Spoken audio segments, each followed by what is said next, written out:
আসসালামু আলাইকুম। আজ গিয়েছিলাম আমরা তেঁতুলিয়া নদীর পাড়ে।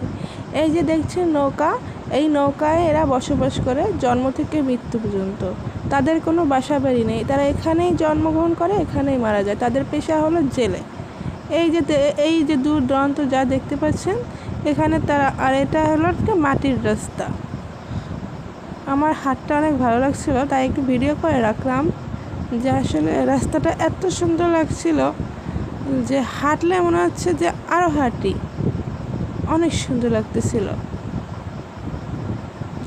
দেখুন এই যে পাশে খাল, এটা দুই পাশে গাছগুলো আসলে অমায়িক লাগতেছিল। গ্রামের অপরূপ্ত গাছপালা, রাস্তাঘাট। এটা হলো মাটির রাস্তা। কিছুদিন আগে বৃষ্টি হয়েছে, পানি জমে রয়েছে, তখন